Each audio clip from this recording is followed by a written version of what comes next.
Bonjour à toutes et à tous. C'est la fin des vacances et l'heure est au bilan touristique, bilan des recettes mais surtout des pratiques tarifaires en l'occurrence.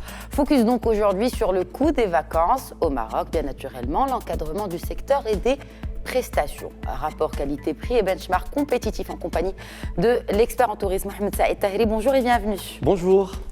Alors, le Maroc, à l'instar d'autres destinations, Monsieur Tahiri, dispose d'une grille tarifaire, bien sûr selon les saisons. Comment cette grille est-elle établie ? Écoutez, déjà, ce que j'aimerais commencer par dire, c'est que le Maroc dispose d'un certain nombre d'atouts touristiques qui sont juste extraordinaires. Il y a un véritable problème au niveau des coûts tarifaires qui a été assez soulevé ces derniers temps. Si on parle de la réglementation en tant que telle, nous avons fait le choix d'une libéralisation des prix, ce qui veut dire qu'aujourd'hui, le producteur, il peut être un hôtelier, un restaurateur ou une agence de voyage, peut afficher, produire et vendre au tarif qu'il souhaite. Rien ne lui interdit, rien n'interdit à un hôtelier ou à un restaurateur de vendre à un tarif déterminé. Mais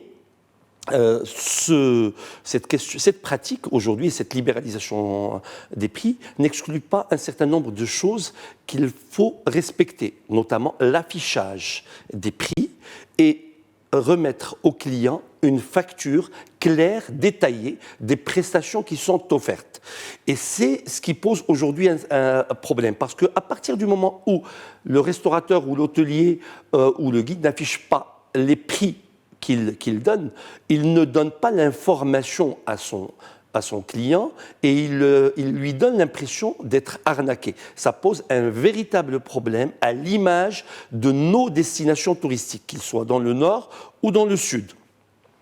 Et c'est peut-être par rapport à ça qu'il y a un véritable effort qu'il va falloir faire par les professionnels, par les instances représentatives des professionnels, pour qu'elles puissent sensibiliser ces producteurs et leur dire qu'aujourd'hui, c'est vrai que c'est la haute saison et on augmente les prix, mais cela fait du mal à la destination et nous empêchera demain, l'année prochaine, d'avoir ces mêmes clients qui, au lieu de venir dans ces destinations, iront dans d'autres qui sont beaucoup plus compétitifs, pour ne pas citer l'Espagne, dont le nombre de touristes marocains s'est multiplié par 2 en 3 à 4 ans, pour ne pas citer la Turquie, dont les estimations d'augmentation du nombre de touristes s'est multiplié par 8 en moins de 5 ans. C'est un véritable problème que nous vivons, nous professionnels,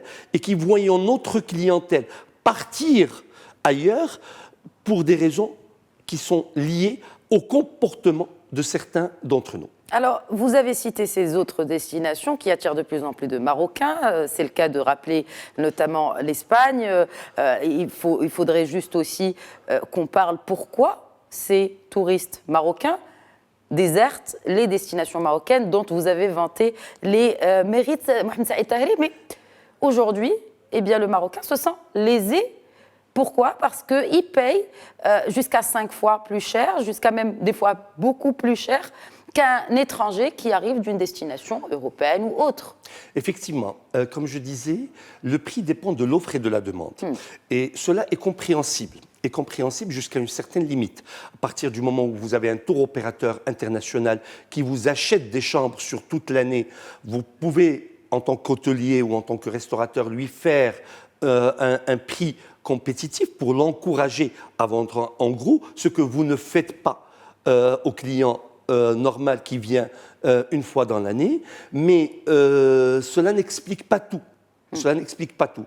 Ce qui est malheureux est de constater que pendant la saison estivale particulièrement, les prix montent d'une manière exorbitante sous prétexte de faire face aux pertes que certains professionnels ont vécues pendant la saison, la basse saison. Ce n'est pas normal de constater cela et de rester sans rien faire. C'est vrai que la réglementation, comme je disais tout à l'heure, et les autorités ne peuvent pas aujourd'hui contraindre les professionnels du tourisme à vendre à des tarifs déterminés, mais ils peuvent encadrer et faire le suivi du respect de la réglementation, c'est-à-dire au moins l'affichage des prix et remettre au client, comme je disais tout à l'heure, une facture détaillée.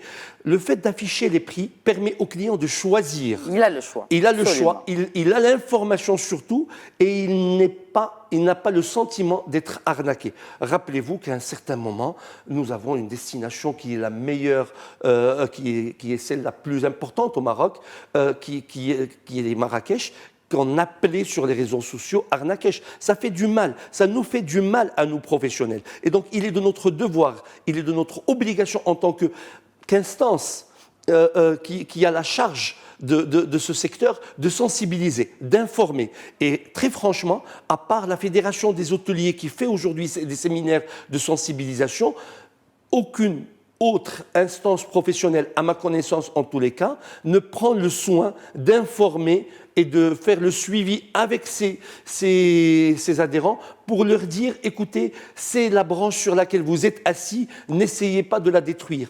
Travaillez pour construire davantage. Les quelques millions de touristes que nous avons gagnés depuis quelques années ne sont pas suffisants pour construire un véritable modèle de développement touristique marocain qui mérite certainement beaucoup plus, beaucoup mieux en termes de qualité et en termes de nombre de visiteurs. Et surtout s'ils ne reviennent pas. Et surtout les fameux touristes one-shot, c'est-à-dire qu'ils viennent une fois et ils ne reviennent pas parce qu'ils ne sont pas satisfaits. L'expérience est gâchée par ce type de pratique. Non seulement nous perdons des clients, mais nous perdons en image et nous perdons en clients potentiels que nous avons. Vous avez les études récentes qui ont été faites par le ministère du Tourisme montrent que, il y a plus d'une centaine de millions de touristes qui sont potentiellement intéressés par le Maroc. Rappelez-vous qu'on arrive difficilement à 12 millions de touristes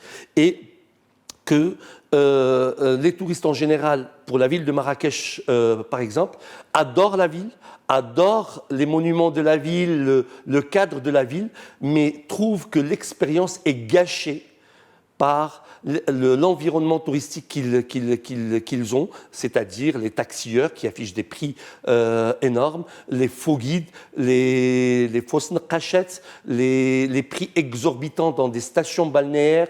En dehors de Marrakech, dans d'autres villes, finalement. En dehors de Marrakech, sur d'autres villes, qui sont juste anormaux quand on les compare avec d'autres stations similaires sur la Méditerranée ou ailleurs. Alors justement, est-ce qu'il y a un benchmark sur les prix? Est-ce qu'aujourd'hui, on établit un benchmark? Est-ce qu'on se compare finalement à d'autres destinations pour établir les prix que l'on pratique ici au Maroc, avec bien naturellement, comme vous l'avez dit, Taheri, les mêmes prestations? Écoutez, le benchmark est fait. Il est fait par les professionnels, mais il est surtout fait par le client.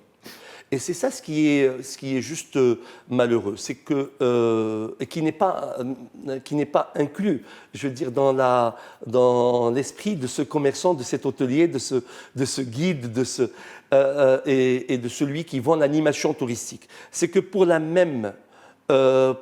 même budget, on peut avoir une expérience touristique beaucoup plus intéressante, beaucoup plus animée, beaucoup plus longue dans d'autres pays.